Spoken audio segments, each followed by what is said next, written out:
So మొత్తానికి కల్వకుంట్ల కవిత గారికి మనం అనుకున్నట్టుగానే అందరూ ఊహించినట్టుగానే బెయిల్ మంజూరు కావడం జరిగింది.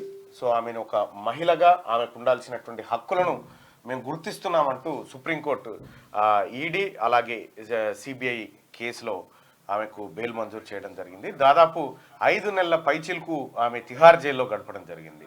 సో తిహార్ జైలు నుంచి నిన్న రాత్రి 9:30-10 గంటల ప్రాంతంలో విడుదలైనటువంటి కల్వకుంట్ల కవిత గారు కొద్దిగా భావోద్వేగానికి లోనైపోయినారు. కొడుకును పట్టుకొని కన్నీళ్లు పెట్టుకున్నటువంటి పరిస్థితి. ఆ తర్వాత ఆమె మీడియాతో కూడా 1-2 నిమిషాలు మాట్లాడే ప్రయత్నం చేసింది. ఏం మాట్లాడింది, ఆమె ఎలా వెళ్ళింది, ఏం కథ, ఏం జరిగింది అనేది ఒకసారి ఫస్ట్ చూసిన తర్వాత నెక్స్ట్ టాపిక్లోకి పోదాం. రైట్, ఆమె రిలీజ్ అయినటువంటి సందర్భంలో మాట్లాడింది. మాట్లాడుతూ ఏమన్నదంటే, నేను కేసీఆర్ కూతుర్ని, అసలు నేను తప్పు చేయలేదు, నన్ను నా పిల్లలకి ఒక తల్లిని ఆడబిడ్డలకి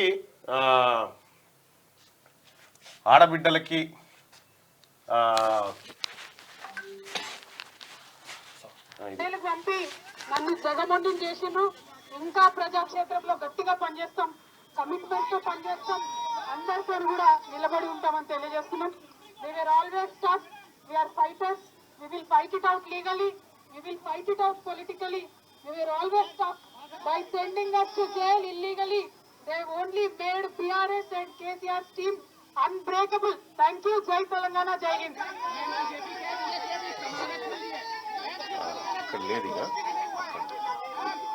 రైట్, నిన్న ఆమె రిలీజ్ సందర్భంగా చేసినటువంటి వ్యాఖ్యలు ఇవి.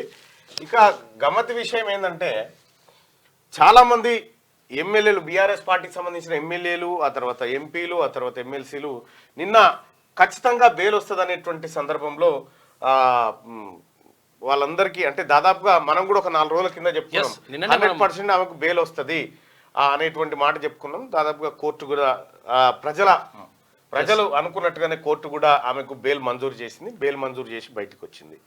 బయటకు వచ్చిన తర్వాత ఆమె కన్నీళ్లు పెడుతూ ఒక మాట చెప్పింది. మీరు తీసుకొని ఉండారా ఇవన్నీ ముందే? కన్నీళ్లు పెడుతూ ఒక మాట ఏం చెప్పిందంటే, ఒక తల్లిని బిడ్డలకు 5 నెలల నుంచి దూరంగా ఉంచి బంధించడం ఇది దుర్మార్గం అనే మాట చెప్పింది. అమ్మ కవిత గారు, నేను కూడా చెప్పదలుచుకున్నా, సేమ్ డైలాగ్ మీ నాయనకు పోయి చెప్పు. నాయన, మనం కూడా గతంలో చాలా మంది ఆడబిడ్డలు కన్నీళ్లు పెట్టుకునే పరిస్థితి క్రియేట్ చేసినాం. మనం కూడా అక్రమ కేసులు పెట్టినాం, మనం కూడా జైల్లో బంధించినాం, మనం కూడా హింసకు గురి చేసినాం. నాయన, మరి నేను అనుభవిస్తే నాకు అర్థమైంది, నువ్వు ఇంకోసారి పొరపాటు చేయకు నాయన అని చెప్పి మీ నాయనకు చెప్తే అప్పుడు లెక్క సాఫ్ ఉంటుంది. ఇక రెండో విషయం ఏంటంటే, సరే కవిత గారికి బెయిల్ రావాల్సిందే, ఆమెని ఎక్కువ రోజులు బందీగా ఉంచడానికి కూడా వీల్లేదు. భారత రాజ్యాంగం, మన చట్టాల ప్రకారం ఆమెకు బెయిల్ పొందే హక్కు ఉంది. సో మరి ఇది తప్పుడు కేసు అని చెప్పి ఆమె చెప్తా ఉన్నారు. కేసు పెట్టింది భారతీయ జనతా పార్టీ ప్రభుత్వం, ఏది ఎన్డీఏ ప్రభుత్వం ఆధ్వర్యంలో కేసు కట్టిరు, లిక్కర్ స్కామ్ అని చెప్పి. అటు సిసోడియా బయటికి వెళ్ళిండు, ఇటు ఈమె బయటికి వెళ్ళింది. కేజ్రీవాల్ ఇంకా లోపట్నే ఉన్నాడు. సో ఈ రకంగా తప్పుడు కేసులు పెట్టినటువంటి భారతీయ జనతా పార్టీ మీద ఇప్పుడు బీఆర్ఎస్ పార్టీ యుద్ధం ప్రకటిస్తుందా? ప్రకటించే ఛాన్స్ ఉందా? మొన్న రేవంత్ రెడ్డి గారు చెప్పినట్టుగా కేసీఆర్ గవర్నర్గా పోతాడు, హరీష్ రావు కేంద్ర మంత్రి అవుతాడు, బీజేపీ రాష్ట్ర అధ్యక్షుడు కేటీ రామారావు అవుతాడు. ఇది జరగబోతుందని చెప్పింది సత్యమవుతుందా? ఒకవేళ అదే నిజమైతే భారతీయ జనతా పార్టీ బెయిల్లో సహకరించింది అనుకుంటే మరి మీరు మాట తప్పొద్దు, వాళ్ళకు కూడా మీరు మాట తప్పొద్దు బీఆర్ఎస్ పార్టీ నాయకులు. మరి వాళ్ళకి మీకు ఏం ఒప్పందాలు జరిగినాయి, ఏం కథ అనేది మాకు సంబంధం లేదు. అయినప్పటికీ కూడా మీరు మాట మీద ఉండుర్రి. మీరు మాట మీద ఉండి వాళ్ళకైతే ఏమైతే హామీ ఇచ్చారో, గత ఈ బెయిల్ రోజు కంటే ముందు ఒక 10 రోజుల క్రితమే బాబాబొమ్మర్దులు ఇద్దరు ఢిల్లీకి పోయి ఎవరెవరిని కలిసిరు, ఏం కథ, ఏం సెటిల్మెంట్ అయింది, ఏం లెక్క అనేది కూడా అవసరం లేదు. సరే వచ్చింది, అయిపోయింది, బెయిల్ వచ్చింది, అంతే. బెయిల్ వచ్చిన తర్వాత ఆమె నిందితురాలు మాత్రమే, ఖైదీ మాత్రం కాదు. నింద మోపబడ్డటువంటి మహిళ, నింద మోపబడ్డటువంటి మహిళ. అదేంటది? అయితే నింద మోపబడ్డటువంటి మహిళ ఎవరైతే ఉన్నారో ఆ మహిళ ఖైదీ మాత్రం కాదు, ఆమెకు హక్కులు ఉన్నాయి, ఆమె రావాల్సిందే. కానీ ఆమె వచ్చిన తర్వాత పరిణామాలు బీఆర్ఎస్ పార్టీ బీజేపీ మధ్య ఏమైనా ఒప్పందం జరిగిందా అనేది మహేష్ కుమార్ గౌడ్ ఆరోపణ. వీళ్ళిద్దరూ కష్టం ఫలించింది, కాంగ్రెస్ బీఆర్ఎస్ కష్టం ఫలించింది అనేది బండి సంజయ్ గారి ఆరోపణ. ఇంకోవైపు కేటీ రామారావు సత్యం గెలిచింది అని చెప్పాను.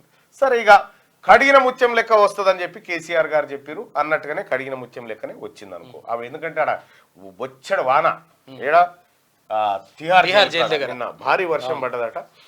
సరే, రాత్రిపూట ఆమె బయటకు వెళ్ళిన తర్వాత ఇవాళ ఏంది అని అంటే, నిన్న టీ న్యూస్లో ఒక బ్రేకింగ్ న్యూస్ ఏంటంటే, శంషాబాద్ ఎయిర్పోర్ట్కు 2:45 కవిత చేరుకుంటారు.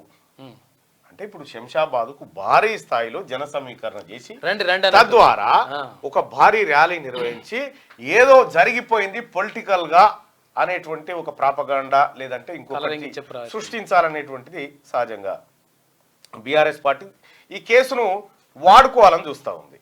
సో ఇప్పుడు తెలంగాణ రాష్ట్రంలో ఈ ర్యాలీ దారి పొడవునా ఇక దాని కథ వేరే ఉంటుంది, మీరు వేరే లెవెల్లో ఉంటుంది. మీరు చూడండి అక్కడ ఇటు నిన్న రిలీజ్ అయిన కవిత గారికి శుభాకాంక్షలు. మీరు మళ్ళీ జైలుకు పోకుంటుండాలి. కాబట్టి ఇక్కడ మీ కుటుంబం చేసినటువంటి తప్పులన్నీ ఏమైతే ఉన్నాయో మీరు ఇప్పటికి కూడా అప్రూవర్గా మారొచ్చు, ప్రజలకు మారొచ్చు. మీ ఆస్తులు మా అన్న మా బావి తప్పు చేసిండు, మా నాయన ఈ తప్పు చేసిండు. సరే, నువ్వు చేయలేదంటున్నావు కాబట్టి నిన్నే నమ్ముదాం, చేయలేదు అనుకుందాం చేయలేదని అనుకుందాం. కానీ వీళ్ళు చేసినవి చాలా ఉన్నాయి, ఇటు కాళేశ్వరం బీలేశ్వరం చాలా ఉన్నాయి. సో వీటిలో కూడా మీరు ప్రజలకు అప్రూవర్గా మారితే మంచిగా ఉంటుంది. ఎట్లాగో కోర్టుకు మారలేదు, కింగ్ పిన్ అని చెప్పారు మిమ్మల్ని, మీరే కీలక సూత్రధారి అని చెప్పారు కాబట్టి అది జరిగింది. సో లైవ్ చూస్తున్నటువంటి ప్రజలారా,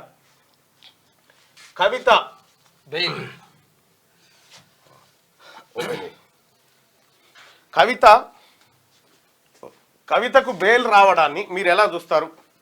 సో మార్నింగ్ న్యూస్ చూస్తున్నటువంటి మిత్రులారా, ఈ లైక్ బటన్ని క్లిక్ చేయండి, అలాగే షేర్ చేయండి. కవితకు బెయిల్ రావడంతో మీకు ఏమనిపిస్తుంది? సంతోషంగా ఉంది అనుకునే వాళ్ళు ఇక్కడ, నిరుత్సాహంగా ఉంది అనుకునే వాళ్ళు ఇక్కడ. జై తెలంగాణ అంటుంది ఏందన్నా అంటే భారత్, అది మరి మనకు తెలియదు.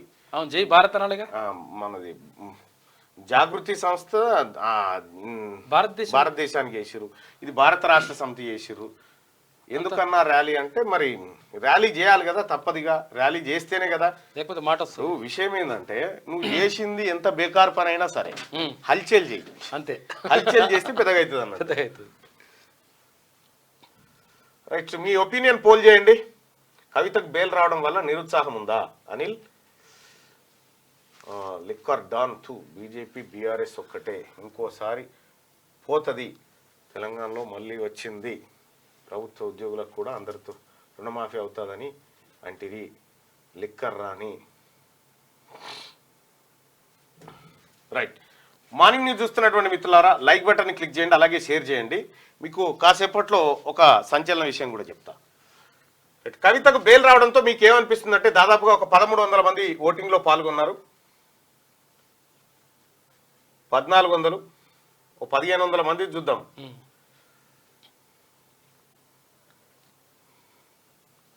1500 మంది ఓటింగ్లో పాల్గొన్నారు ఇప్పటికిప్పుడు.